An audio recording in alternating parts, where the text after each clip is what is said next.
day, another day, another day. Today we got Real Talk with New Order with my man, I call him G Rose. G Rose, what's happening, man? What's going on, Disco? Welcome to Real Talk with New Order live on DISCO100 radio. First of all, Disco, you are official, bro. Welcome to the New Order family, Man, I appreciate y'all, man. I ain't know you're gonna take a chance with me, man. I know you prayed on it, man, but anything I can do to help out, just let me know. Us as black men, we must get involved, man. You know, they always say the women is the backbone of the organization, but within the last couple of days, I done brought on some brothers to the organization. Cool. Of course, in the studio, man, we have my co-host, Noke Harden. What's going on, man? Man, I'm good, man. How you brothers doing, Chilling. man? We've been talking about 2020, man. Hold on 1 second, G. Only thing I'm upset about is, I make jokes with you all the time. You ready to laugh? What you got, You bro? give everybody a title. I ain't get no title. Well, I figure you got a lot going on, man. So I figure if I give you a title, you be running again. I said, you ain't running no more, so I ain't give you a title. All right, man. I got you. All right, go. I'm my bad. I had to get it out my system. That's why I ain't give you a title. But I appreciate, man. We've been knowing each other for maybe over like 15 years, Yeah, man. about 15 years. But what we're gonna do, man, at the bottom of the hour, man, about 5:30, man, we're gonna have Miss D. Hagler, former state representative of Fulton County, man, powerful sister activist. She been mobilizing. I really want to give her a shout out because she said, for you, Gerald, she was scheduled to go to Augusta, Georgia today. She said, I'm just coming in the studio for you. She used to hang around with the King family, Dr. Lowry, Hosea Williams. She's a major icon here in the city of Atlanta, so I'm excited to have her into the studio. And then earlier I talked to Angelique Proctor for Fox 5 News, and also Atlanta City Councilman Miss Felicia Moore trying to get here in the studio as well. So I'm trying to make some connections, man. But before we go ahead and talk about 2020. So no, what you think about 2020? We talk off the air with him. Disco, if you want to jump in, go ahead. So what you think about 2020 is gone? What you think about this past year, man? Man, 2020 was a trying time, man, for everybody in this country. With the pandemic and everything and all the lost of lives. I think every last one of us that lost a loved one or somebody that was real close to us and dear. So 2020, man, had a major impact, man, on the whole society. We lost some icons, Kobe Bryant. Y'all help me out. We lost a lot of celebrity. Young lady just died from Gilligan's Island. Remember Marianne? Yeah. We lost a lot of icons. Betty man. Wright. Yeah. Who's that? This Betty Wright, singer in Miami, a big known singer. Right. After the pain. So we gotta make sure, man, we continue to keep them in our No spirit. pain, no man. gain. No pain. But Yeah. So let me ask you something, man. Another young girl lost her life, man, because bullets don't have no eyes. A young lady, Miss Kennedy Maxey. As you know, we went out there, and I want to give Jeanette a shout out. We went out there, had a press conference in front of the plaza where she was killed to put out a public plea. What's coincidence? I got a call from 11 Alive News that the mayor just had a press conference about the violence that's going on, but it's just a coincidence that she called one right before me. Of course, when you got Keisha Bottoms in New Order, everybody's going to focus over here. Right. But they did show up. The 11 Alive News with several other. They shot video coverage for the other two stations, and then it was funny, man, not to get on our rap people, but while we was waiting at the for the press conference, we ran into Little Bootsy inside the mall, and things like that. I kind of, holler at him, but he said he was too busy, and things like that. But at least I reached out. But it was kind of a situation where some of our rappers just feel, we help them get where they at, and they forget where they come from. You know what I'm saying? Well, it ain't that they don't forget where they come from. What it is they scared to do positive stuff because they lose their crowd. Is that what it is? They got an image to uphold. Right, so right. if they talking about shooting and doing this and doing that in their little songs and stuff, Right. and they come on a national platform and say, y'all need to act right, do this, do that, do this, then okay, now my sales gonna drop. Right. Because they got an image to uphold. That's true. But to get back to the platform, man, the press con, it was very situational. Did you hear about the latest young girl? Yeah, I heard about it. But I want to say this about that situation. Some of them do still have mob ties or mob bosses or whatever. You know what I'm saying? It's they reality. So we got to understand who we dealing with and what we dealing with when we dealing with these major figures. You know what I'm saying? They are not humanitarians. They are not philanthropists. You know, they may not share our platform because they mission and goals don't share the same objective as our mission and our goal. Right. But we can't hold they foot to the fire because they got a bigger audience than we do. But we can at the same time, we can ask these brothers and sisters, you know what I'm saying, to lend an ear and give the support, because this is what I want to say in reference to the little girl that was murdered. Okay. Because it go hand in hand with the perpetuation of the violence that's being disseminated through the media or the music and the film. Right. You know, I had a discussion the other day with a sister, and we was talking about how God reward good and bad. I say he have rewarded some good peoples with some bad, and he rewarded some bad peoples with some good. You know what I'm saying? So, but everything is done because it's the will of God. Now, my whole point to the sister was, we as a society, we condone certain behaviors, and we allow this behavior because we sponsor it. When we support the message that's being disseminated, and we purchase it, we buy into it. So when the innocent little girl gets shot by the peoples who are being led by these stereotypical views, then we got to understand that we laid the groundwork. Right. And we're seeking the injustice of our own unconscious decisions. Right. You know what I'm saying? So, you know, we gotta take blame as a whole society. That's the reason why I joined New Order. I joined New Order, man, to try to right my wrongs. Right.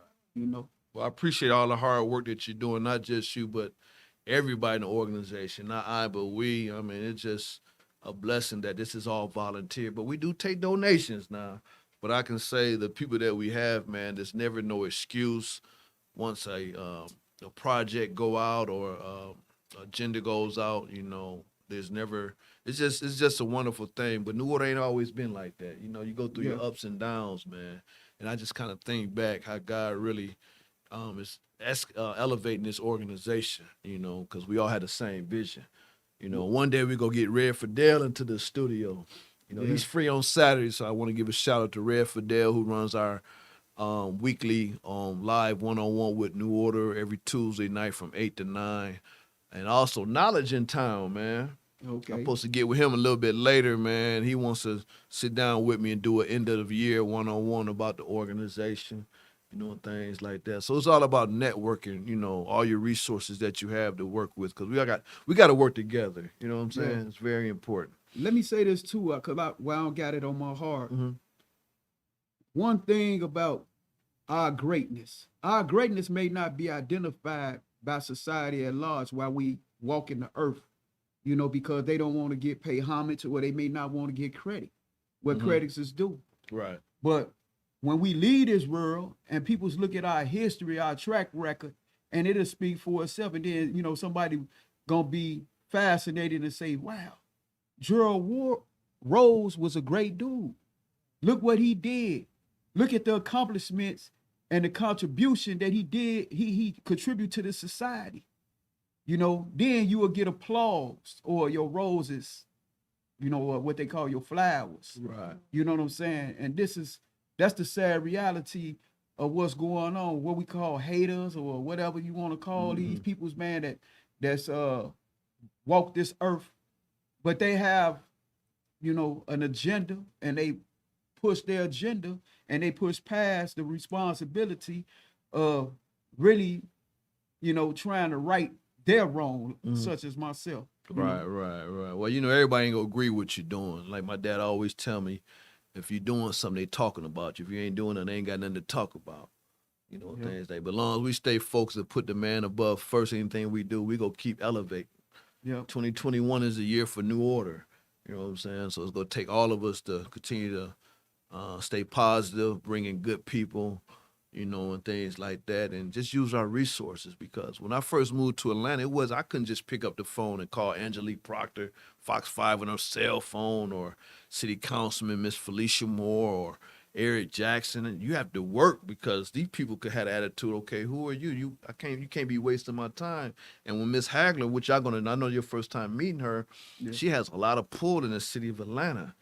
You know, so that's what I'm saying. So now I want her to kind of come in, you know, and explain what she doing and things like that. So we all got to work together, man. You know what I'm saying? Yep. You know, so I'm just excited, man, that, you know, we doing this show every week on DISCO100 Radio. Of course, it's free to subscribe. I'm going to ask everybody to subscribe this. This is 2020, 21. If you have my back, let's subscribe to the DISCO100 Radio, because it's going to take all of us. Let me tell you the Make this importance, show. and G Roll, let me tell you the importance of that real quick.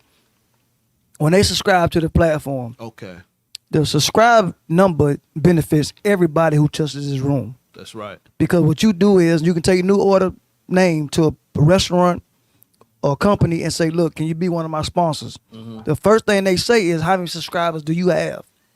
The subscribers Okay. do not dictate what show.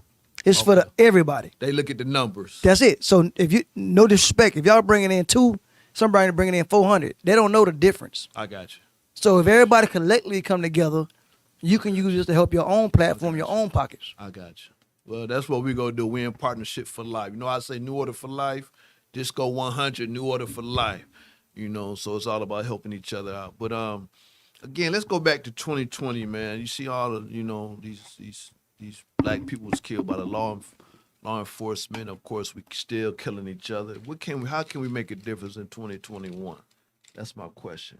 Well, you know, we got to keep on moving in a positive direction as individuals, because we'll never be able to tell somebody, put out your blunt, True. put down your drink, True. put down your method of operation, you know, however you get your money, because that's your business. It ain't Right. none of my business to dictate how you getting paid. But what I can say is this here: you got to be responsible for what's going on in our society and our community. I'm not saying that you got to go out there and march, you know, hand in hand with us as New Order. I'm just saying that you gotta pay attention and say, man, this is wrong. And in order for us to lead the youth in a better direction, our message got to be, you know, in agreement with that. That's right. That's right. Because you're right. Because some people just ain't going to listen. Uh, You know, but again, we can't give up on our young people either. Not just young people, our elderly people. You know, a lot of y'all young people look at us as role models, believe it or not, you know, and stuff like that. But for some reason, man, some of us, I ain't saying all of us, you know, we all got to do our part, you know, things like that. Grab our youth, man, because it's a whole different era out there as far as discipline, you know, and things like you see the system was set up for us to fail. That stuff was taken out of school, different things, the tactics. So it's just the fact, you know, me personally, all of us knew our history, where we came from. A lot of stuff wouldn't be going on.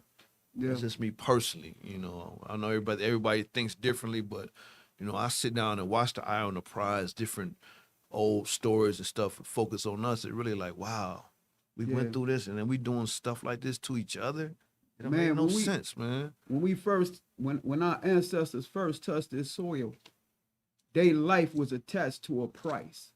It was a price tag attached to their lives. And still today, we got a price tag attached to our life. Even though they called it a cost of living, you know, but it's a price tag attached to our life. That's right. And when we talk about black economics, that's the reason why my focus point is on economics. Because in order for us to remove ourselves from, like we did through our history, slavery that bonded us as a race of people, now poverty that bonds us as a race of people, now we got to know how to generate wealth. Not wealth so much as we got to be, you know, rolling in dough, but we got to have wealth in order to be self-sufficient, so that we can raise our kids without making them feel dependent upon a system that really set them up to be failures. Right. I see a lot of people waiting on this stimulus check, you know, and things like that. The question is, what you gonna do when you get it? You know, so you know, me personally, I'm gonna use it to of course, to start investing my money. You know what I'm saying? It's very important as us as black people to invest your money in something so you could make sure when it's time to retire, you ain't working at no McDonald's or you're still out there hustling as an old man. So we need to start focusing on that. You agree with that? Yeah. Also, you got to think about, look at the implication when you say a stimulus check. What is stimulating? The economy. It's not stimulating our lives. It's stimulating the You're economy. right. The economy is gonna grow with this money, and you That's know, that's what they're giving it for you. yeah, this is a capitalist society. They But keep- you know what though, dog? What we do with the money? How many of us take it back to our own people?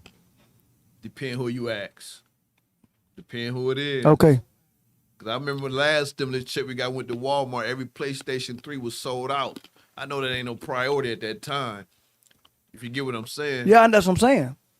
It's the way you use it. But there's some people out there, I'm quite sure, because a lot of people are out of work, you know, but I just want to make sure that you're not taking advantage of the platform, which, you know, I believe people is. I would love somebody to call me and say, Disco, give me your shirts for wholesale so I can sell them. And they keep their money, but sell my stuff. First, you're going to get the fake Gucci, the fake, I can't sell the rest of that stuff. The different brands they got out there. Right. Y'all go get all the knockoffs them and resell late stuff. Hell, resell mine. You keep the money. Right. Resell my brand. Right. That's all. That's all I'm saying. Right. yeah, But what was you saying now? That yeah. See, what I was gonna say is, they is creating a mentality to become consumers. So we're a consumer group. This is the reason why our people, man, is spend so much money on material things. So we exchange our wealth for material wealth. right. You know what I'm saying? And you know, I don't have no problem with if that's what rock your boat. You know, That's true. that's on you. But I don't spend my money like that. I'm not gonna go buy the latest Michael Jordan. I ain't got nothing against Michael Jordan. He's still my man, but I don't buy his shoes. Right. But I ain't been in the shopped in the regular mall in a long time. You know, I know definitely my dad rubbing off on me. I mean, I know how, you know, when the last time you shopped at the mall? Man, anytime they price something, man, high, it's called supply and demand. Right. The higher the price, the greater demand. So I'm not gonna run and spend my money on it because the demand is high. You know, like what you said about the PlayStation 5. Look how they then inflated the price of the PlayStation 5. Right. Because all our kids is lusting for it. You know what I'm saying? Losing their lives over it. yeah. You know what I'm saying? and Like now- you said Jordans earlier, you know what I mean? People losing their lives over some Jordans. I can't make another man rich who rich already. That's just me. Right. If I'm trying to get what he got to get at. I can't spend no for. And I don't knock nobody. I ain't knocking them. No, I'm talking about from my perspective. I can't knock nobody who want to spend their money like they want to. Right. I just know me. I'm a Reebok Classic, $49.99. Right. Period. I'm not that important to walk around with $400 shoes. Nah. That's just me. Right. I can't speak for another man. That's right. It's like I don't even. You remember back in the day how you used to ride around with the rims and all. I ain't That never had stuff no is all rims. played out. I had a Chevy with the hubcaps on it. I had a Chevy Impala with the manufactured hubcaps. Right. I just can't. I can't spend money on no rims that cost more than what the car costs. Right. Not only that, man, I got money management skills. I done learned ways to manage my money. I don't. Amen. Is it called an old lady? Man, yeah, you can say that. But can't nobody spend my money better than me. I hear that. Right. You know what I I'm hear saying? that. And I ain't trying to work hard just to give my money to somebody, man. You gonna give me a shirt, and you gonna tell me this shirt costs $250? No, you can keep that shirt. Nah, you keep that. Right. I don't want to spend. I don't want no shirt. that's Because gonna of a cost symbol. Give me the one that ain't got the horse on it. Right. I'm good. Right. Give me a plain white tee. I don't know about that. I can't do the white tee. But that's what we up against. You know what I'm saying? So can I ask you fellas a question? Go ahead. What was y'all? What was your what's your direction 2021 versus 20? It's always economics, working together. You know, if you got resources, I need to know, vice versa. We got to work together, man. Can't no one organization do this. You know, but you got to be serious, you know, and things like that. So it's all about unity, man. That's my focus. Yeah. It's unity and where we gonna spend our money at. Yeah. Like this, I know this platform, like I told you, man, when I first joined this, I was Facebook Live. I realized that, we need to help each other out. You know what I'm saying? So, it's all about working each other because God gonna continue to bless us. So I want you to succeed as well. Yeah. I know I have some people I know, whatever, so why we can't do this together? And you can do both. But I'm telling most people don't like doing that, man, especially our people. Man, this is my thing, man. G-Rose. They got a thing. I know you don't know this. Well, I hope you don't know this. What's that? I don't know. I'll put your business out there. Right. On social media, they got a thing called for fans only. Only fans only. You don't know about that? Good. Fans You don't only, even know what about you that. On social media, they got a thing called for only fans only. These females, I'm making a point. mean? Okay. They do stuff behind the scenes. So if you click on it, you got to subscribe to that. Oh, Put yeah. your credit card in. No. Listen, I'm making a point. All my homegirls that do it, they got over 500 members that's paying $4.95 a month to them. Oh, But yeah? we do something positive and it's for free. And you can't subscribe to it for free. Right. But you subscribe to them and put your credit card in there. It's crazy. That's my whole Right. aggravation of the dollar donation we were doing. Right. How's that going, man? I stopped that. I couldn't take it no more. Oh, you stopped it? My frustration got too. I can't change. I try to change who I am, man. It's just frustrating. But don't let these folks get to you. It was wasting my. You just keep moving, man. I know sometimes you get upset and get aggravated, man, but believe me, I do that all the time, but I ain't gonna show the world that. But They G-Rose, want to see that. But to hear somebody call you bruh all the time I got you. and can't give you 4 quarters. Right. It's aggravating. I That's understand. I just remove myself, like I heard him say before. Remove myself from the situation. I ain't got to worry about dealing with it. So why wake up in the morning and Your post circle something? go get smaller and smaller. Yeah, so why wake and up in the you morning? gonna keep elevate. Why wake up in the morning and post something? That's taking 30 seconds out of my day That's true. for somebody that ain't gonna make a difference. Right. And you see folks looking at it. Right. That one thing I can't stand when somebody text message and they say read that and they don't respond. That irritate me the most because you just telling me you read it. Right. I know you're talking about because Yeah. they show you when you talking about the instant messenger. Yes, Yeah, I tell can't. when you read it. Not on that, People on your don't know phone that. too. Right. Yeah. Well, I was gonna say this about my goals or my objective.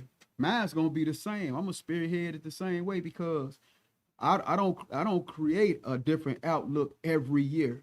My outlook gonna stay You consistent. talking about everybody talking about your New Year's resolution? Yeah, I love when people say that. Yeah, that is Yeah, your New Year's resolution for this year. I'm gonna still move in the same direction. You know what I'm saying? If it's the will of God, I'm gonna get better. But I don't plan on getting no worse. You know what I'm saying? Right. And when I moved out here to Atlanta, man, everything been working according to my plan. That's good. I put How long you been out here now? it's going on 2 years. Wow, seems longer than that. And from the moment I stepped into the state, I had my focus point, which I was working before I made it here. But my whole intended purpose was to find gainful employment. Once I found gainful employment, now it was all about maintaining, what I'm saying, my life. Let's kind of go back. I remember when I first met you, man. We met at the parking Library. lot at the library, and you went to the event with me. And tell you if you don't mind, I know this might be touching that you was a little bit uncomfortable. You came with me under new order, but then when you got to the program, you seen some people you knew or whatever. I don't know if you want to mention that. Maybe we could leave that alone or whatever. But you said, Jerry, I was uncomfortable because I didn't come here for that agenda. Right, because it's 'Cause almost it was like a gang summit, right? We went Yeah. to Rashard Ritchie was there. You had a lot of people was actually still in the game, right? right. And they tried to bring all the gangs together. But I remember you told me, man, you said, Gerald, I didn't come here for this. Right, because Did you want to explain that? It's up to you. Yeah, I mean, I'm gonna explain it in this way right Okay. here. Is because, when you set your goals or your focus, you want to find a group that resonate with you and your perspective. So that's what I was on. I'm not saying there's anything wrong with people's man for having they reality of their situation, but that you ain't invite me. You know what I'm saying? And I don't know if they didn't understand that, but And you knew them before me. I was really like a stranger. You could have been like, Yeah. I'm in this car with this brother going to, because we really didn't know each other. That was your first event with me, right? And not only that, I feel that the brothers is moving in a positive direction. It's just it's not the direction in which I want to go. I got you. You know what I'm saying? So I it got ain't you. that I'm turning my nose or my back or my eyes to nobody. It ain't got nothing to do with that. It's just that, man, I feel like that, man, I got a bigger calling. So I got to serve on a platform that offer me that opportunity. You know what I'm saying? Where I Right. can reach the greater populace. Right. Not, I don't need to be isolated in a small group. And you know, I'm not trying to organize myself among, you know, undesirables. Right. I want to be desirable. I want to put myself in a position where general public be like, okay, this is what we can be behind because this is what our focus point is. So I had to find people that was on my level, you know. Right. I agree with that. But you still around, bro. I could say that. You haven't went nowhere. You know, had a chance to meet the family. You know, I know when I was in Chicago, I didn't know you specifically, but I seen how strong your family was. We got great You work to know, do. yeah, You know, a lot of work. and I'm up for the challenge and the fight. You know what I'm saying? I'm gonna be right there. Appreciate because that. you took a chance with me. Right. You know what I'm saying? You may have some people who know me call that phone and they may have something derogatory to say. You know what I'm saying? And that's they business. But that's my job to judge you, you know, because that's I'm Exactly. glad you said that because people start rumors and try to judge you, but get it from the resource Right. before you And- judge someone. So if somebody ever did that, I wouldn't believe it because I done been around you for 2 years now. There's nothing they can say to convince me if they did say anything negative about you. You know, people gonna Right. talk anyway. Well, I ain't gonna lie and say I didn't hurt people's feelings. I heard a lot of people's feelings because I wasn't that type of person. I wasn't Right. a humanitarian then. I got you. I won with New Order. I Right. wasn't There's trying a to- lot of people knew what it was Yeah. out there, bro. A lot of, but that's why y'all had that hungry right now. You know, you have a message to give back. Right. You know, G-Roll, quick question Go for ahead. you, man. When you approach people about your organization, okay. what do you think is the biggest myth or with the reason why they don't want to be with it full force as a people? Well, some people just don't care. You know, some people, you know, they always, man, I like what you're doing or whatever. You know, I like to, you know, tell me more. I tell them what's going on, and it's like for some reason they be around and they fade away. I really don't know. At first, I used to worry about that, but right now I keep it moving, man. This young brother just joined named Steve, live here in Cobb County. You probably seen his name, young brother, whatever, you know. And when I first, it was about 3 or 4 years ago. New Order wasn't like it now, but now he see how New Order is. He wants to come back. You know, we left, and I did apologize because it was some things I disagreed with it. We let it go, man. But you know, so I do forgive people at the same time. You have to show your actions. But some people just don't care, man. Well, you know, I'm just being honest with you, man. You know, they complain about what's going on, but you have opportunity, you know, to give back. But there's always some excuses yeah, what I believe some people just ain't cut out for this line for this of work. yeah. Because, you know, it's just like being a firefighter or a police officer. It could burn you out sometimes, you know. Yeah, even though you may get an application, you may put your name on it and you may join the forces. You know what I'm saying? But that don't mean that person is cut out to really do the job, man. That's true. And they can act a certain kind of way that make the police department, the fireman, or even New Order look a certain kind of way. That's true. You can't have it, and I'm glad you said that. I ain't mentioned no names, but back in the day, this organization didn't change, man, because put it this way, the people I have now, I wouldn't try to bring them on now how it was back It then. doesn't change. It changed. You see it from a Because distance when I now. first met you, I can call you on your phone. Now I got to go through an 800 number. And you remember how I said you got to fill out paperwork, Yeah. nothing against you, but as a 501c3, we got to have It's everything. let me tell you something, G. Let documentation. me tell you some real. That's why I say always give out the 800 number. Listen, on some real respect. That's just a sign of growth. Right. And I respect you more as the age I'm at now. If I got to go through that proper channel, Right. I'm gonna respect you more as an organization. Right. If you told me to text you, man, that dude ain't for real. But if you got somebody in line to do that, I respect it more. Like, okay, this some serious business. Right. Like, fact, we got a call about a young man that was killed here in Atlanta, the U.S. Marshal. He's wanted for murder in Nebraska, which I disagree. You're still innocent till you're proven guilty, but U.S. Marshal shot him like he was just a piece of meat. And you know what I'm saying? So the family reached out to me or whatever, but like I said, you could talk to me all day, inbox me all day, but if you don't pass the legal department process, we can't move. Right. You know, so That's why I was telling you, Disco, we have a process in hand where you got 72 hours to fill out the application. You know, because we get a lot of calls, man. It's just the fact, you know, and if you don't complete the process, It's kind of like little boy cried wolf. Don't be calling me because you checked me. You checked me maybe a month ago and it wasn't my fault. Like you was like, dang, Gerald, what did you say to no. me? I ain't cussed all shows. So I'm afraid. I ain't You that was type. like, what you talking I ain't that about? I kind of gotta cat. fill out a process. No. It wasn't that. No, you Right. told me this. Look, you like look at G. Look at G. If they ain't gonna go through with it, don't call my phone no more. Right, Because I kept calling you on my credit, right. and the 4 people I kept telling you they wanted your help, they were scared to go through the And next none of them step. follow through, bro. So I had to keep that one. I said, look, man, my dog just went off on me. And Channel 2 was ready to do the interview, man. My dog that went off on me because of y'all. So if you Right. ain't ready, Right. like the young lady the other day, Right. that I ain't heard from her since. Yeah. Yeah, so, you know, we got to cover us as an organization because we don't want to get sued, you know what I mean? So, we got our first call. Let's see who we got. Somebody from New Order, probably.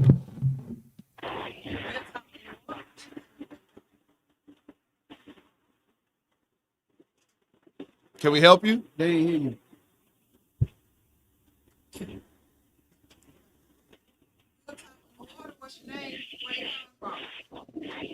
Hello, my name is Maria Harris. I'm with the Strategy of New Orleans.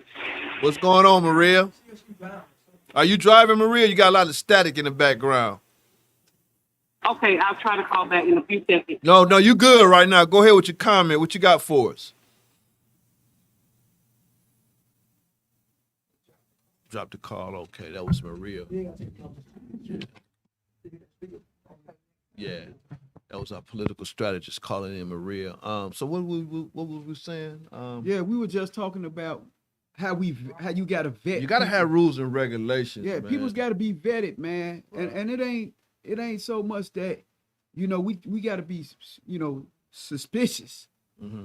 But you gotta vet people, man, because some people have savory personalities, backgrounds, unsavory. Let me put it like that. That's what I mean. Right. And we got to know exactly who we dealing with and what we dealing right. with. We dealing with people. Man. See, when you got rules and regulations in place, people will take you more serious. Yeah. You can't just pick up the phone and call Al or Jesse and say, hey, we got a complaint over the phone. You know what I mean? You got to go through a process, you know, so we got to call back. Yeah. Real Talk with New Order. What's your name? And where? Maria Harris, political strategist. What's on, Maria? What you got for us today? Hey, just listening in and weighing in on everything you guys have said. And one thing I just want to say, never apologize for advancement and growth. You have come a long way, and I totally respect everything that you do. And I'm on the lines of Noki and the other gentleman that I knew his member, Disco. I mean, a lot of people may not know my testimony about joining the order and how I came to know you. Myself and a young lady that was going through something, she went through a horrific ordeal with a nail salon that overcharged her because of her weight. And she had been on platforms that had Tom Joyner Morning Show that had dogged her and had shamed her and all kinds of things. Well, we picketed, and when we picketed on the outside, I had my 11-year-old, my now 11-year-old, was just a baby, a tiny tot at that time in a stroller. And you drove by and saw us, and you walked up, and you asked us what was going on.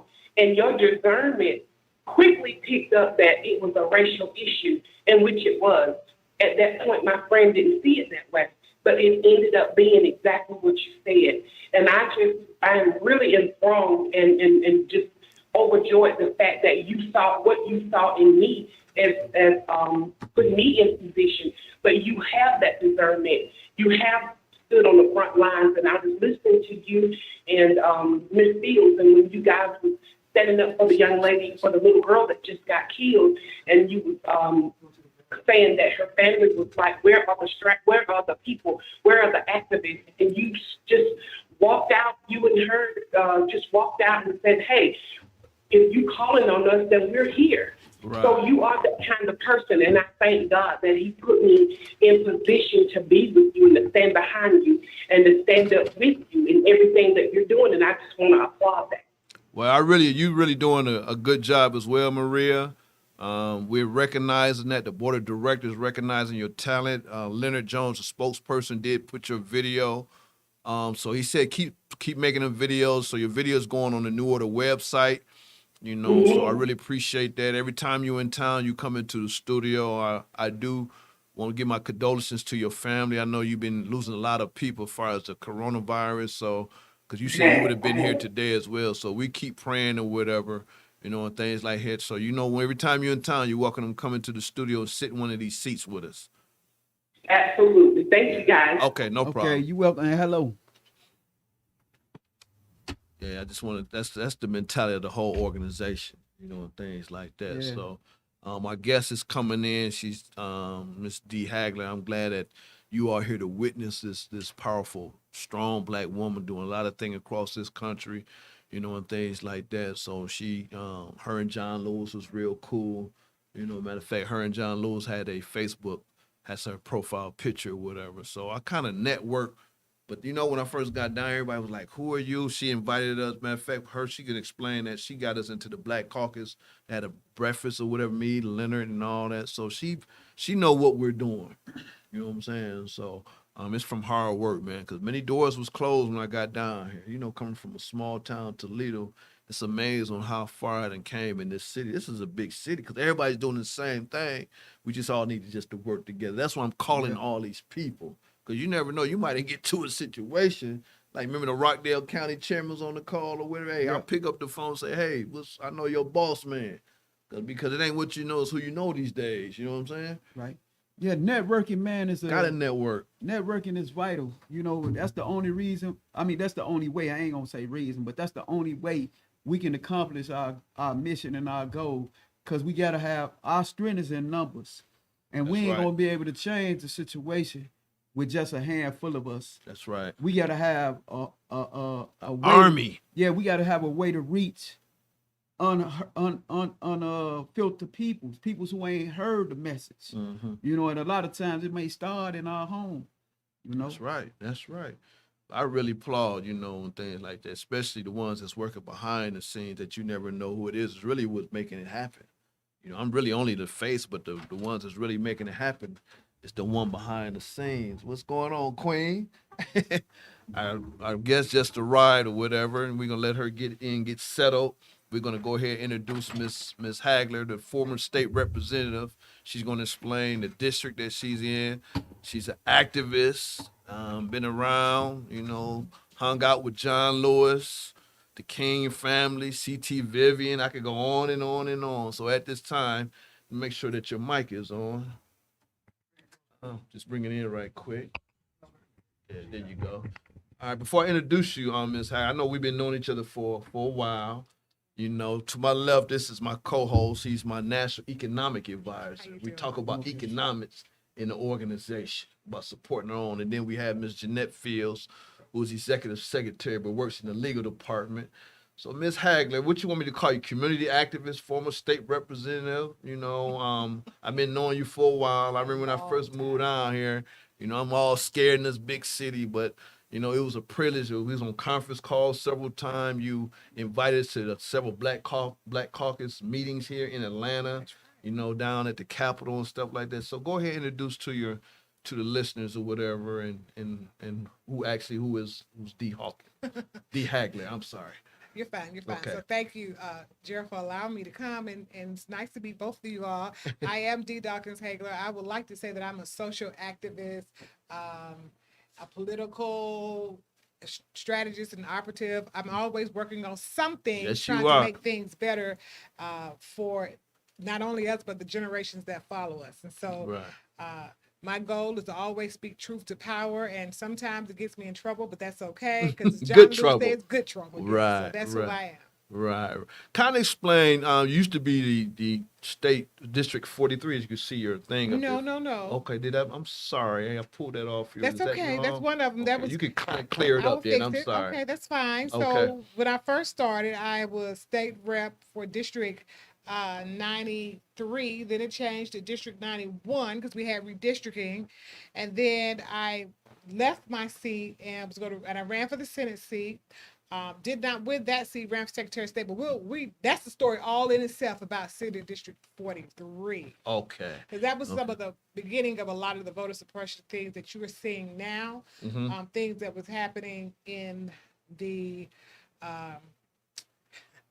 with Brian Kemp was the Secretary of State. Okay.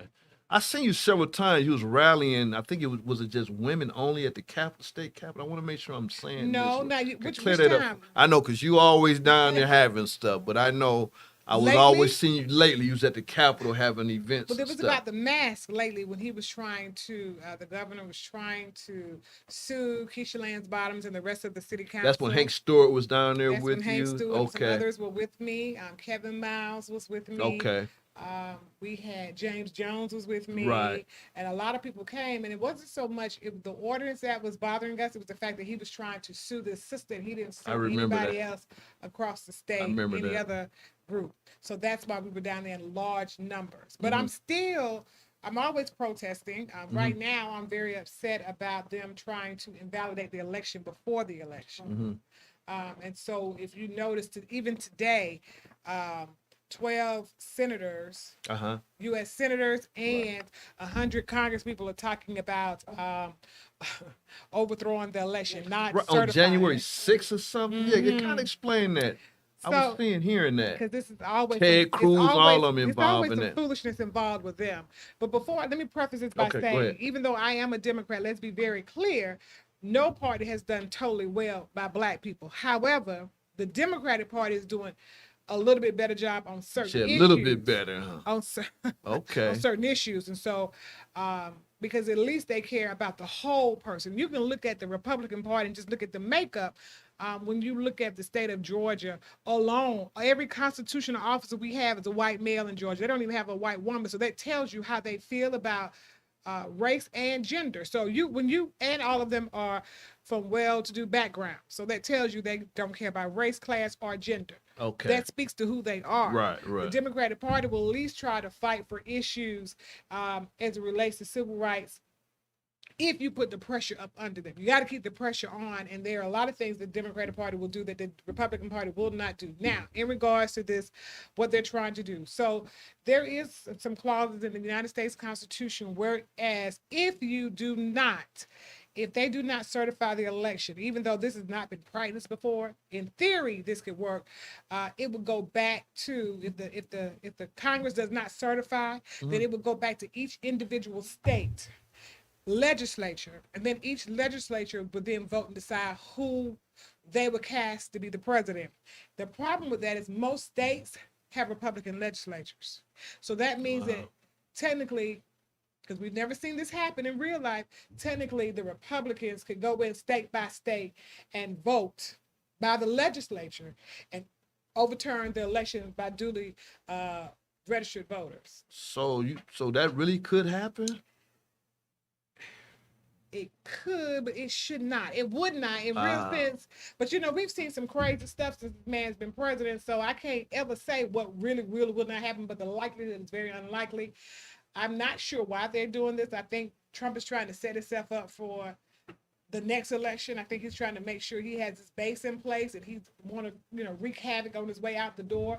But what he has done is made it dangerous because it's going to be very hard for President-elect Biden to govern with the rest of the world the way they have tried to invalidate this election. So it's going to be very hard. And then our international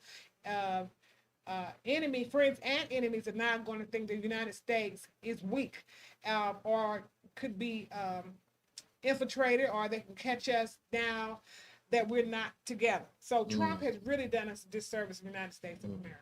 Okay. Hey, I like to say this here because what I'm seeing from what you're saying is that Donald Trump is testing the pulse of the privileged class, which we already know who that is and what it's about.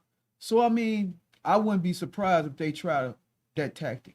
Yeah, because they're always doing something. So what really scares me, am I not loud enough? So what really, really scares me more than anything else, and I'm glad you said that, is that those who have want to keep, because power never concedes power. Now, you have over 700 million. Okay, so 70, I'm going to get this number right. How many people voted? 72, 73 million people voted for Donald Trump. Now, we can say that Donald Trump is a fool in essence because he does a lot of foolish things. But what's even more foolish is the number of votes that he received and the way they're trying to unravel our democracy. Why is this dangerous? It's dangerous because I know there's a lot of people saying that the Democratic Party, I'm one of them, say could do more. So let me preface what I said at the beginning, because I've always ran as a Democrat. The Democrat Party can do more. But economically, those who are in power, most of the people that support Trump, you either have the really rich or the really, really poor. So the middle class is basically washed out of the conversation. But they don't care because poor people, I don't know why poor white people vote for Republicans. That's just beyond me. But for them, it's about race, because they feel like they're superior. But all of the policies that Donald Trump has basically passed, other than a few criminal justice reform things, have been to benefit those who are really rich. And we need to do better. Yeah, well, you know, when you make that statement, it's like, this is what I believe, and this from my historical understanding, is that those people that are poor, they don't want to, because of their racist stance, they don't want to be associated with a black Democratic Party that represent the causes and the issues of the black peoples that they feel are not truly citizens of the country. So I feel this is what Donald Trump always designed his whole political platform on, was communicating his views to those particular type of people. And you're absolutely correct, because those type of people believe that we are actually I don't want to say foreigners or aliens, but we have to be very careful, because all of us, unless you're a Native American, you are an immigrant. So let's use the immigrant. However, they believe they built this country. And then you have white people who try to be revisionists of history, which will basically say, well, slavery wasn't that bad, or we gave people some place to stay, or we civilized certain people. But all of the economic policies, so this is where it comes in. Racism is structural in this country, meaning, you know, you have systemic system, and that systemic system of public policy has caused us to be where we are as black people as far as wealth, because you have free labor, and free labor built a country, and then when they generated funds, that wealth they passed on to their children. And so you had a system of wealth being passed on generation to generation. And so now we are behind the 8 ball economically because of public policy. See, public policy, the Constitution said that black people were 3/5 of the person. The Constitution said that you could only vote if you were a man, and that meant a white man who owned property. And you knew that black people who were 3/5 of a person did not own property. So everything by public policy kept us behind the 8 ball, even down to banking issues, to housing issues, to getting loans, going to school. Everything has been set up. A system has been set up to keep us in poverty. It really has. And so we've got to now work double time and triple time, because even sometimes when we do elect people to office, they get there, forget how they got there in the first place. Right. So let me ask you something. You're not from Georgia, right? No, I'm You from South Carolina. South Carolina. But So I've been what here made a you minute. get into politics? Did you get into when you first moved to Atlanta? No. Okay. So I started working on campaigns when I was in 6th grade, so in middle school. Wow. And I grew up in a town which is called the most segregated town, most racial town in America. So I grew up in Lexington County, West Columbia. And in West Columbia, our senator was Strom Thurmond. I don't know if y'all remember. I remember your Strom name, Thurmond, yeah. the segregationist. And so you had Strom Thurmond. Mm-hmm. And then if you remember when President Obama did his State of the Union one year, you had someone in the audience who yelled out, "You lie." That's Congressman Joe Wilson. That's my congressman when I go home. And so what you have is a system of people who have always been racialized. Now, the funny thing is, my mother, one of her childhood friends, ran for school board. That's the first election I worked on. Mm-hmm. They really worked really hard to get him elected to the school board when I was 6th grade. We did not have a black-owned city council until 1993, and I remember this because I was my mother's campaign manager, and it was her. So she was the first black, first female, first Democrat to be on city council in West Columbia, and I just race has always been an issue, and I've always been active in politics. And so my mother, when I was a little girl, they always had to come to the school because I was always starting protests and sit-ins. And so when I was, in middle school, my daddy used to, my nickname was H. Rap Brown. He used to call me literally H. Rap Brown. He'd be like, come here, H. Rap. I'd be like, whatever. He's like, you gonna have the white people burning crosses in our yard. I'd be like, whatever. Power to the people. I mean, I'm telling you, So when I think about how I am now, my mother tells people, don't worry. She's been like this all her life. Okay. I mean, all her life. I have pictures when I'm 3 and 4 doing this. And so, and I don't know. My parents, my mother was, she was very active, but they said that thing within me that was radical, they don't know where I got it from because they did not tell me to do that. They don't even know how I started doing it. So when you moved to Atlanta, is that when you kind of, because I know you knew C.T. Vivian, I do a John lot of people, Lewis. No. So in South Carolina, Okay. So let me back up. So in 1993, I graduated from college. I moved to Kentucky in 1994 to go to grad school. In 1996, I moved to Georgia to work on my PhD. So I went to Kentucky to work on my master's in public administration. Came to Georgia in 1996 to work on my doctoral degree. And while I was there, I was back and forth between home then because I was going to move back to South Carolina. The ultimate goal was to go back home and work. Right. But in 1999, really, I was helping my mother. She was going to run for a House seat in South Carolina. And then the governor at that time, my mother was working. They was trying to get her to do more things. And it was time to do political appointments. And they were like, your daughter's very active. And they was like, so let's appoint her to the parole board. So I got a government appointment, a gubernatorial appointment to the parole board. And so from there, I learned how to really get involved with government on that level. And I stayed in a lot of trouble because they said I was letting too many young black males out of the juvenile justice system, which I did. So much so that they had me arrested. Stuff is so funny. And the Black Caucus in South Carolina came to my rescue because they were trying to come up with all kind of bogus charges on me, just stuff that just makes no kind of sense. And eventually everything got dismissed. But I really was letting young black males out of the juvenile justice system because I thought they were there for the most craziest reasons that white people were not being arrested for and others.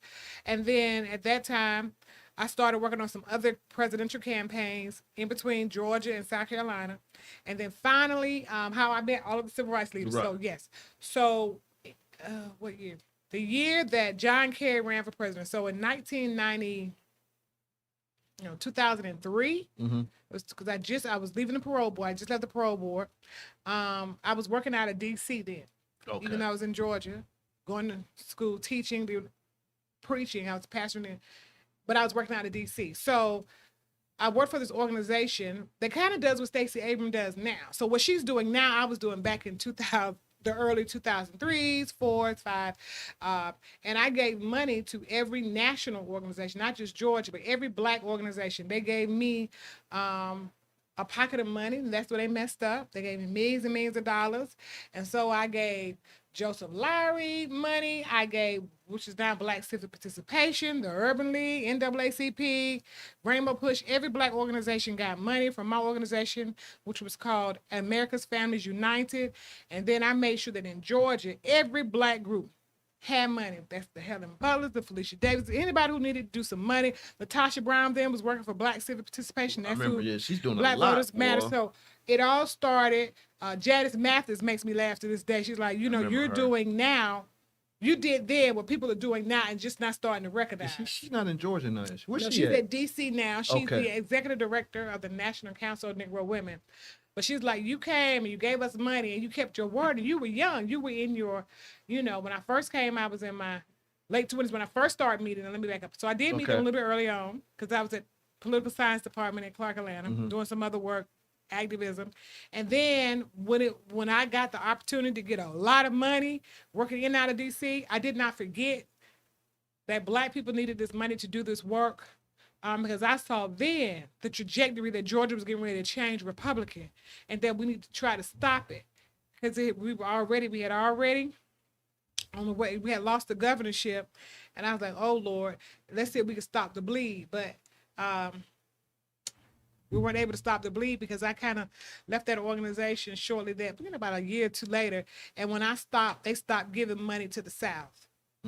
I remember Janet Mathis. I remember when I first moved on, she had an office in the Life building. She did. Yeah, she liked it. Yeah, like So- when I first moved on here, I try to introduce myself to everyone, you know, and things like that. I'll never forget that. You know, And she so. was, you know, because she was second in command at Raymond Right. Bush with Jesse Jesse Jackson. She was right. over. And Joe Beasley And Joe was Beasley, yes. right. How's he? Do you still? Yeah, I do. I talk to him quite a bit. So Okay. Joe Beasley, he's funny. So he's still traveling out of the country all the time. Right. You all trust me. He is still all over the place. Right. And we're working on some things right now.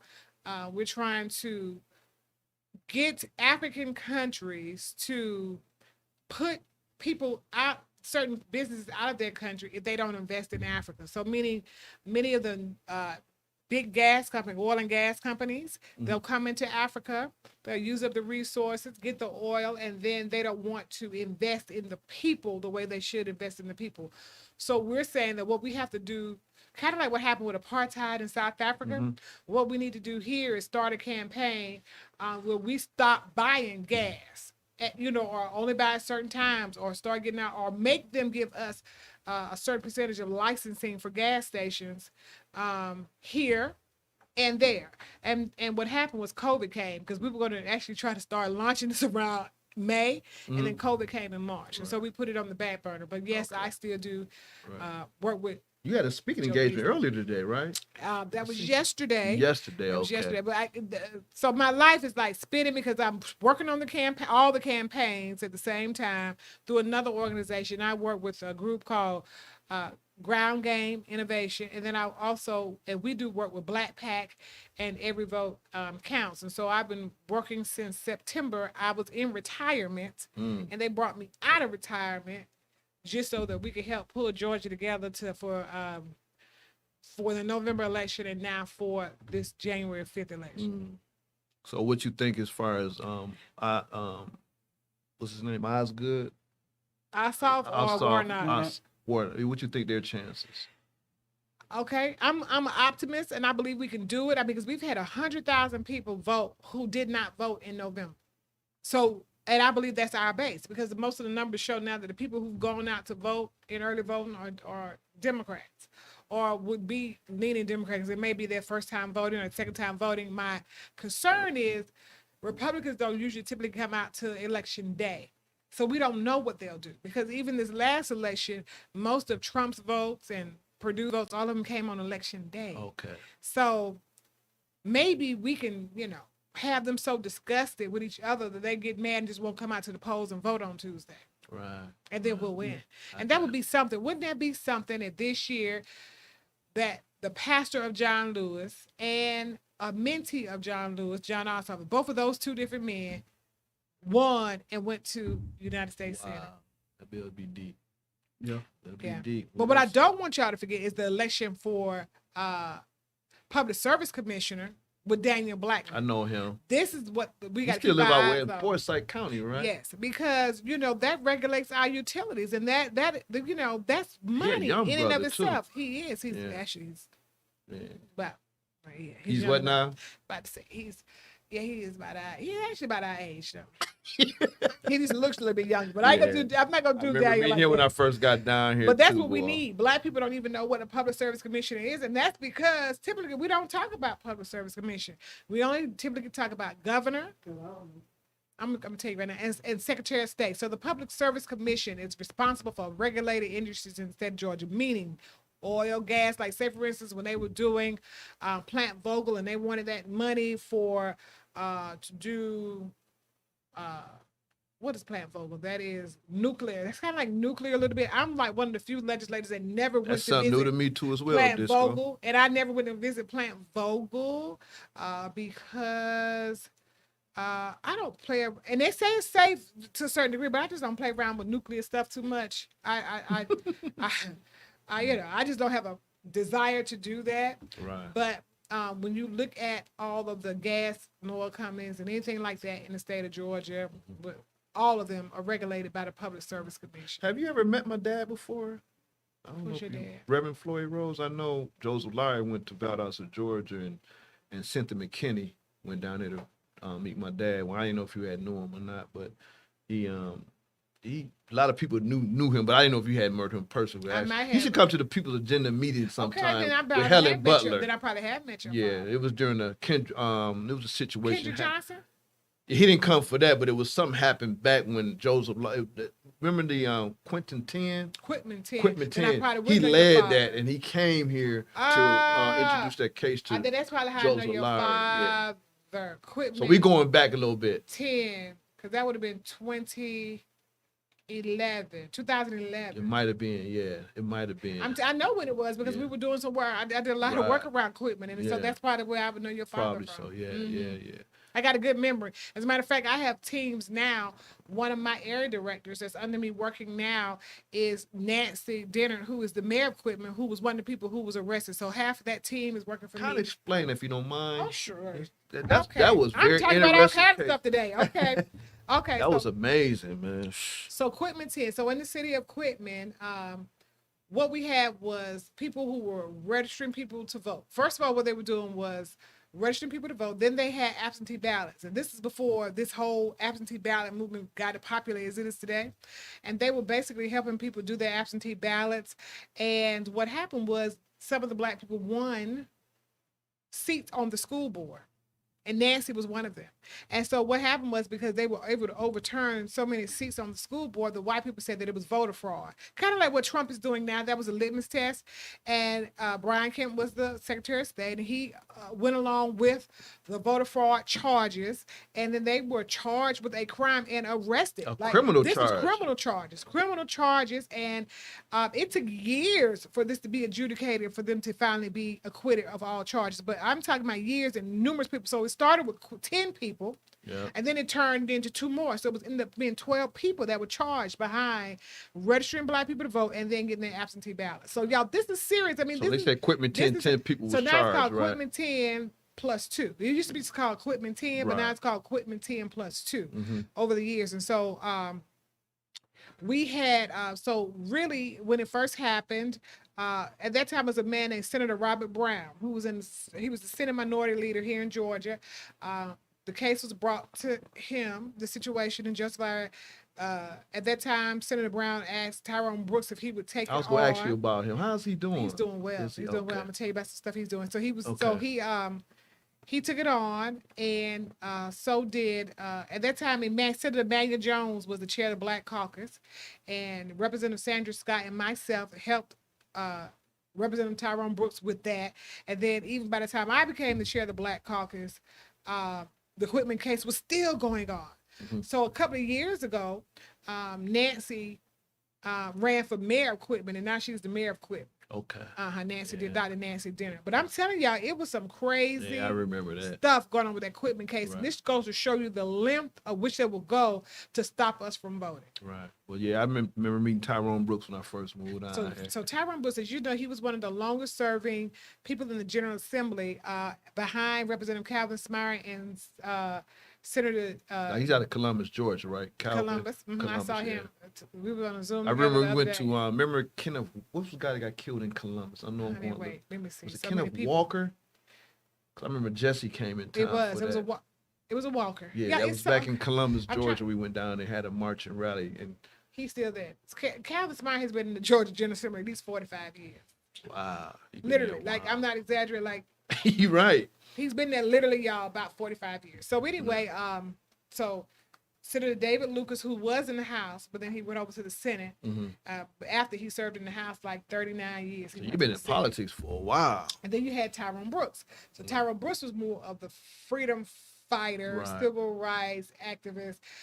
He is the reason why a lot of what happened in Georgia, anything that happened that would do with criminal justice reform or civil rights that came through the state of Georgia, it was led by Tyrone Brooks. But you know, does he still do that thing every year? The bridge. That's what I was about to say. The Morris Ford Bridge. So at Morris Ford Bridge, every year he does a reenactment of people who were killed. The couple that was killed on Morris Ford Bridge.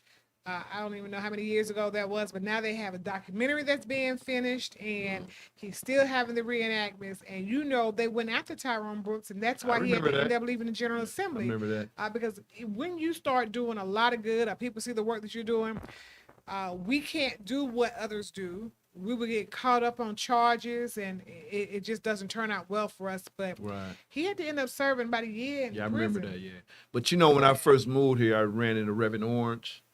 He's like, That's a Rose, love.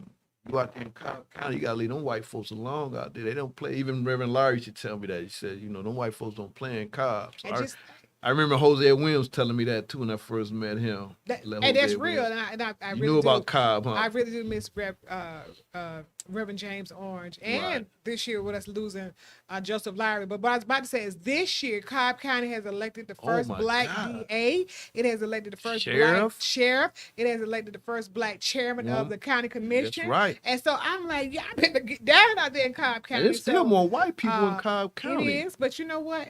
Gwinnett was the same way. Gwinnett elected their first black chair.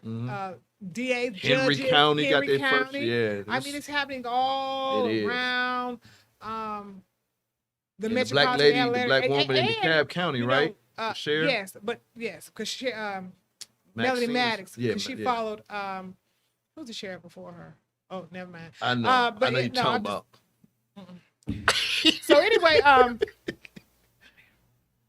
about that. I know exactly what you're talking about. Newton County, yes, in Newton County, the sheriff, we have Ezell Brown, who actually won about 8 years ago. Well, people don't even talk about Newton County having a black sheriff, who last year was the president of the Sheriff Association. So you know Oz Nesbitt? I know Osborne. You know, I had him on the show. So that's Yeah, I had Rockdale him on the County. show one time. And they have yeah. a black sheriff too, and right there. So you have, Wow. So what all of the metropolitan Atlanta area has black sheriffs, which we would have never thought. Wow, that's deep. Before now, we Right. we still have issues with criminal justice, but now we have all these black DAs, we have these black sheriffs, so we better see some and judges. Mhm. So we better see some things changing, and if not, we have to put the pressure on them just as we Got would do anybody else. Right. Anything you want to say? No, I just applaud the sisters, man, for being She won a sincere, lot, ain't she? genuine. Right. And you know, cause it's hard to say when you talk to a politician, if they ain't stealing money, you ain't gonna hear too many of them saying they giving it. You know, and that's tremendous, man. You know, Right, and not only that, man, politics, man, is a really tricky, dirty game. You know what I'm saying? And everybody that's in it ain't, you know, playing from the same playing the same set of cards. Let me put it that way. And you know, when you find people, man, that's really genuine and really helping the people, man, like, you know, and I mean, a lot of people may have a reservation about Obama, but I feel Obama only was able to do what he could because of the way the society is structured. Right. You know? You just said a lot. And you know what? But doing the right thing comes with a price. Because I could have gone along to get along like I didn't. If I would have ran for my House seat again, I would have easily won. I wouldn't have had any opposition. But I got tired of being in the House and I wanted to go make a difference in the Senate. So I thought. But I didn't know that God had other plans for me and wanted me to be international, global, than local. You know what I'm saying? But right. even in that, if you speak up, you know, and it's funny now because when I first elected, even when I was the chair of the Black Caucus for 4 years, this is so funny. Black people would always say, "You too black. You act too black. Everything is about black, black, black, black." And I'm just thinking, now black is becoming popular. You see what I'm saying? Now people making money off of being black when before they was like, "Oh, you can't bring up those black issues because people will shun you, or you can't talk too much about black stuff." And now everything y'all come up with, you want to put the word black on it, which is fine because we should always be concerned about our people, but don't do it because it's fashionable and because it's because it's the in cool thing to do. Let your actions speak louder than your words. People should know who you are without you even calling an organization black or doing black stuff. And you can tell when people lying. I'm trying to tell you. We talked about that earlier. Not Black Lives Matter. You can tell people lying. Yeah. And always find out, follow the money trail and what people are doing. I promise you, follow that money trail. I couldn't get $1. You could get $1. She think I'm lying. That's- I tell them what you had. I did a fundraiser for this platform. So I asked all my people to give me $1 for the month. 4 quarters. Not $1 every day. Just $1. $1. I'm gonna give you $1. That's what's up. But I'm saying $1. I'm gonna give you $12. We did $1. We did it for a month. How much And did you raise, bro? I did about 4 and some change, but That's still sad. You Listen, got 400? yeah. I did, but listen, You knew 400 people? I got over 5,000 on my. I'm trying to be funny. Yeah, but let me tell you something. 250 of that, 250 of that came from a Caucasian kid I coached 15 years That's ago. what it is. And you know what? I hate to even say that, and I hate to even tell y'all what I'm about to tell you. But when I gave out that money to black people, it was the white people who donated the money for me to get to the But black look, people. Senator, this is another thing. Out of that money, 60% was women, 15% was homeboy dudes. But the half of that was from a kid I coached 15 years ago who got a real estate business. Who said, "Coach, come see me. I got something for you." Blonde hair, blue eyes. See, that's just But the same cat who want to buy me a bottle in the club what in front of everybody won't give me $1. Same one call me bro every morning. What's up, dog? My dog, got dog. What's up, bro? I supposed to do it for a month, but I couldn't do it. I had to stop. You know what? I had to stop. Start it again. All right. You know, we have faith in our people now. Now they'll give that money. We're going to see. I'm going to start again. Start again. Okay. Well, you know, they donated. I'm gonna give you your dollars before I leave here today too. You're gonna start right now with me. You know, they donated to George Zimmerman. You know, Not just him. yeah. Anybody that Kill us. Yep. killed a black Do some food. youth wound up getting sponsored. Isn't that crazy? You know, yeah. The And- police and out you of know, killed George Floyd. Yeah, it's the crazy. yeah. Thing. But see, That's what they do. They stick together. well, I, Can't get mad. I mean, that's what they the do. whole thing. I think that go back to what we were saying from the outset is that these people feel like they privileged, and here it is, the person that did the crime or the murder or whatever we want to characterize it as, because we know it was an injustice. It's just that they're not going to give us justice because it's blind. So they turn a blind eye to it. That's all what to me, that's all they saying. But the whole thing is, and I know I'm being facetious, but the thing is that these people is supporting them to make a mockery of not only the system, but of our lack of unity. And then it may be a slap in the face because when they seen us cheer when OJ got set free, and they took the cameras and they had all these black folks, man, cheering and stuff like that, and white America was distraught. Oh, they was. Man, they've been holding a grudge since. And you're right, but they've been having a grudge before then. And I ain't even gonna say I believe that OJ was innocent, but I cheered when they said he was not guilty for the principle. I'm just saying. I think a lot of people did that. Yeah. Because we saw the legal system run its course. The legal system ran its course and did its job, whether he was innocent or guilty. That wasn't our position, because we weren't sitting in the jury box or on the what's the name. We weren't the prosecutors, none of that. Only thing we just said, we were satisfied with the verdict. Right. You're right. You're right. So, okay, I'm gonna leave that alone. Because I'm gonna say something I ain't got no business saying. But No, you this absolutely, real talk with Nordy. but You you're good. You absolutely ain't gotta right hold on nothing everything back. that you're saying. And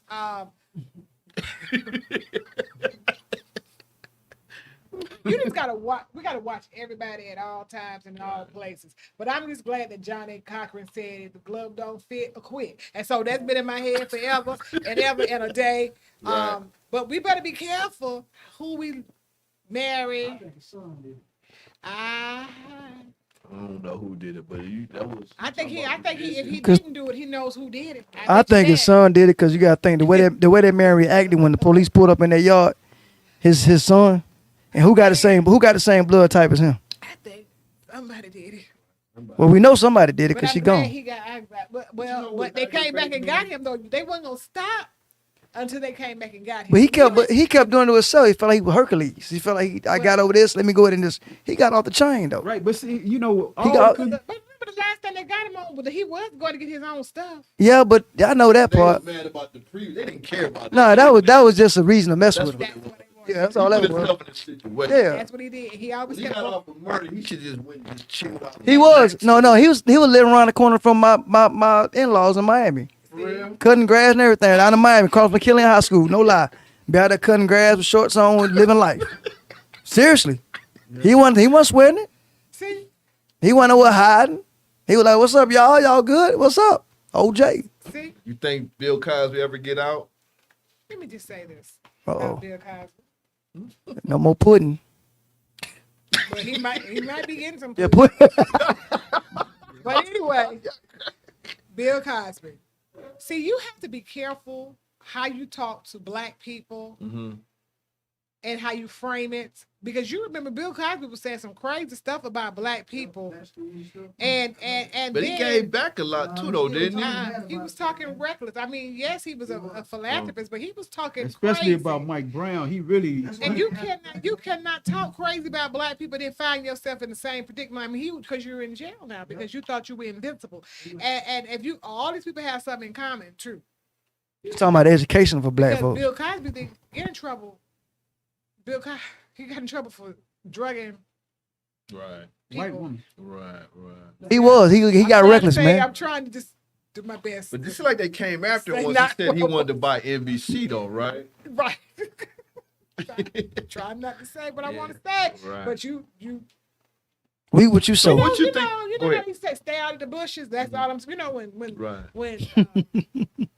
you got to stay out of the bushes. Right. So what you think about these young people in the streets lately? The Black Lives Matter, and when George Floyd, all these folks was out in the streets or whatever. What you think about that? The younger generation. I think the younger generation is really doing what we were doing when we were younger. I think they're more vocal now, Mm-hmm. and they'll say what we were. We had a little bit of filter. They have no filter because they have no fear. But if you think about it, really, the Kings and the Abernathys and the Jacksons and really people like Hosea, those kind of people, the James Oranges, they didn't have fear like that, and they were young people. They were young people out in He the was a streets. big guy back So we in the have to day. remember that things, history repeats itself. So I think these young people are really just expressing themselves like each generation expresses Different, itself. right. Except our generation probably didn't do as much because We might have a phone call. this is because we allow our parents wanted us to have the best of everything. Real talk in the water. I'm sorry. What's your name? Where you calling from? Hello, Maria Harris. I'm the political strategist for New Order. What's up, Maria? You had to call in. You heard a politician in the studio, huh? I am so angry at my circumstances that I could not be there. I just wanted to sit next to her and just rub up against her and I'm elated to even know that she's in the building. I applaud your every effort what you have put forth and the things that you have done. It makes me motivated to do more. And I have two questions, and I'm going to get back to the family and just listen in. I think I'm about a minute behind what you're actually the broadcast. So what I want to know is what is the Black agenda with you being affiliated with the Black Caucus? What do you think the Black agenda should be, and where do we go from here as Black America? That's a very good question. So I'm not in the General Assembly now, but there should be a Black agenda, and I'm actually working on a Black agenda. I have been for the past couple of years working on something called the State of Black Georgia. And this past year, before the pandemic and even some of 2019, we were traveling around the state of Georgia, me and Helen Butler, Representative Sandra Scott, and in each city we would go into, we would get other legislators and elected officials to help us, other leaders. And one of the things that our number one agenda item, we have three, but the number one was economics, because if we don't get our economics together in this state, we will continue to be behind the eight ball. Because in Georgia, Black people bring in about $64 billion a year. That's $64 billion a year. And then we get the least amount of government contracts. And so Georgia needs a few more lawsuits. It just so happened that COVID kept us from really suing them some more this year. But the federal government even says, like, with certain contracts, federal contracts, the state needs to be at 14% DBE, and the state of Georgia is at 3%, because they have not been doing and giving contracts to African Americans. Black folk at all. Other agenda item was cannabis. And I know a lot of people are like, why are you talking about cannabis? I'm talking about cannabis because blacks were disproportionately arrested, incarcerated, and now they're going to make a huge almost $1 billion industry in Georgia off of cannabis. And now the process is going on right now to get your licenses. And we already have a couple of white companies who don't want the minority participation part. And so black people have to get into this industry. And one of the things that I really do not like, that I told the legislators don't vote on that, because I was giving them a lot of advice during the session, is if you have been arrested, so if you have, a criminal background, felony in your background, you cannot even apply to get a license or be one of the suppliers, or even be one of the major stakeholders. So how do you then do reparations to people who suffered under all these drug laws that they want to keep them out of the industry? The devil is a liar. And then the other thing that we talk about is healthcare, because you have to be healthy and to function in America, and even to do what you need to do. And so we have a disproportionate of a disparate health system, because black people die more from everything, whether it's diabetes, sickle cell, heart disease, lupus, whatever it is. COVID-19, white people catch a cold, black people get pneumonia, and we die. And so we've got to stop this death of black people. So we have to look at the health industry. Oh, and the other one is education, because we put marijuana with the number one was economics. And so we have to look at education also in this state to make sure that our children are being educated the same way or better than other demographics. So we have got to address these things in Georgia. So we moved around the state with the Black agenda. And of course, and the one we had, which goes with us all the time other than economics, is voting. So we've been talking about voting issues before it became popular, before certain people got all the credit. Voting has been going on since you had Dr. Joseph Lowry and Reverend Albert E. Love and Helen Butler and Rita Samuels, who died a couple years ago, James Orange. All of these people were doing a lot around voting for a long time in Georgia to get us where we are today. And I think there has not been a good history lesson of how we got to where we are. People see what's on TV. It's kind of like when you see the shiny nickel or the shiny coin, you give that all the attention, but it took years of preparation to get us to where Georgia is today. This did not come overnight because people see people on TV, or even 2 years ago from one election. No, this has been years and years in the making. So with our Black agenda, y'all, we have got to work on economics. We have that's where it is. If we do not get the money right, first of all, people got to have a living wage. How do you expect for people to work? Because the Bible even talks about, a servant is worthy of their hire. I mean, you got to pay folk for their work. And the wages, Georgia has the lowest minimum wages in the country, the entire country. We have the lowest minimum wage. So we have things we've got to address, and we got to address them now. So there needs to be a Black agenda, and the Black Caucus should have always been leading with the Black agenda. When I was the chair of the Black Caucus, if you remember, I brought all Black groups together. I brought invited us down elected there. officials. I brought community organizations, activists, you name it, everybody, civic group, whoever, to come to the table so we could talk and get on the same agenda. Since I left, that has not happened. And, so something is wrong, and something is wrong. Right. I said a lot. I'm sorry. Right. No problem. Maria? Did we lose her? And she's gone. We might have lost her. Okay. She's our political strategist. Okay. She called in. All right, Maria. So Tell thank you. about, because you had a good point, because, we were talking about in the past where Killer Mike and I understand exactly where it's coming from. The whole point of we got to have our own. We got to have a bank. We need a bank. We need health care. We need a facility, our own Black. We need the school to educate our people.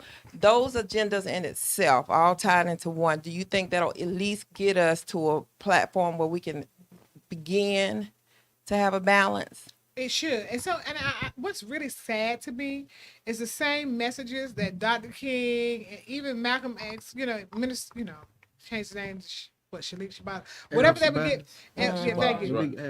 In the 60s is what we're dealing with now. So if you do not bank Black and buy Black, then how do we expect our communities to grow? Because what happens now is people will come. Even if we buy stuff in our community, if it's not owned by us, the people that we buy from, in our communities. At night, they go back to their communities and take our money with them. So at some point, we've got to let this money generate within our community and stay in our community. And we've got to support other Black people, because what will happen is Black people might have a store and charge $5, and then on the other side, the Asians might charge $2.50. We'll go to the Asians, and I understand we're trying to get a deal, but you cannot generate wealth because the Asians ain't gonna get back to your community. Black people are. So we got to get on top of this thing and stop talking about it and be about it. I love that. We have about 7 minutes left into the show. We're gonna do some closing statements or whatever. Let me go to Noke, you want to go ahead and close the thing you'd like to say? I want to say this here in reference to the black dollar, because the black dollar have been corrupt by our corrupt thinking. We don't have to rob, steal, and kill for the money. You know what I'm saying? We can reach our people, with our productivity, our own potential. And this is the reason why it's vital for our peoples to support the peoples who have the potential or the ability to help shape the community and the future of our generations. And I feel what she said, and I mean, I think I echo some of the same sentiments before, but that's major. Our strength is in numbers, and our dollars is our strength. It just don't give us purchasing power. It give us true power. Right. Go ahead. No, I agree with everything you just said. And so I just think, we have to find a way collectively to work together. What happens is organizations start pitting themselves against each other, and everybody want to be in charge. I want to be the HNIC. Right. And then what happens is people know that we're disconnected. Yep. But if you notice, these people who are following, for example, who following Trump, they stick together. Like, I don't care. Them Trumpers, if nothing else, they don't care if he talk crazy. They don't care if, what he do. They stick together. Because look at this foolishness now, talking about they're going to not certify an election. But we got to stick together because we have money. We have $1.3 trillion is Black wealth across this country. I'm talking about spending power every year, $1.3 trillion. Do you know what can happen with $1.3 trillion if we start investing in ourselves? But first of all, we don't even trust each other. Because they did that to us. We don't know. See the psyche. See, people play around, but the trauma of slavery goes generation to generation because it's in our DNA, and we got to get to the point that we start trusting each other. We have to reprogram our minds that we are our brothers and sisters keeper and not a threat to each other. So when you see Black people killing other Black people in the street, it's not because they hate each other, it's because we've been taught that each other is the enemy instead of that is my brother or my sister. But poverty, if you notice, only in environments of poverty when you find Black people doing drive-by shooters. You don't see that in the suburbs. While if you ain't gonna, the likelihood that you're gonna see a drive-by is unlikely. But in areas of poverty, or people who from poverty who might go to the area, they don't live there. They might go to the area, like they went to Buckhead to shoot, but they wasn't from Buckhead. Right. You see what I'm saying? So we gotta get on top of that. We gotta get to the root of that, and I need all the leaders to come together. And nobody's name has to be the first name, hell, any name, but we got to do something because we dying on the vine. And that's what I had said earlier when I said those people who disseminating the negativity around the violence. But we supporting it. We buying your music. We buying into it. So we got. I'm not against the so-called rapper and all rappers. You know what I'm saying? I'm just saying that they got to be held accountable because you disseminating this mentality, and this mentality ain't doing it's catastrophic. And you know who buy most of that music? White folks. White folks. That's right. That's true. That's true. You right. No, you good. You just real talk with New Order. You can say anything you want to on this platform. So they like this. They like it. Sometimes I hear music going, and I be looking around. Oh my God! And I'm looking because I'm trying to understand what's happening here. Because they want, they gangsters in their own, in their mind, they legends in their own mind, and Well, I really appreciate you stopping by today. And when you told me that you had a engagement, I think it was Augusta, you said, "Gerald, I'm gonna go ahead and come on in." I did. Oh, well, I did have an event, but not a speaking event, because remember I have groups all over the state doing voter registration. So this is a privilege. You came in here. Yeah. I really appreciate that. So again, this has been Real Talk with New Order, live on DISCO100 Radio. You've been this talking to former state representative Miss D. Hagler, Yes, correct? thank you so much. Been for knowing her having for a while. Long Again, I am a witness because you invited New Order several times. Remember Leonard Jones? Yes. That's my spokesperson. I love Leonard. Yeah, and we that's be on my a lot of man. panels that we used to be able before Right. COVID came. Right. We're gonna get it back going. We're gonna get it We'll back, get and we're gonna be going. stronger, y'all. We're gonna be That's right. stronger. We got to come together and be That's stronger. right. That's right. That's right. So we're gonna go ahead and end this to my New Order family across this country. Not I, but we. I love you all. Keep doing the work. No one's gonna save our children for us but us. Peace. I love that. Peace.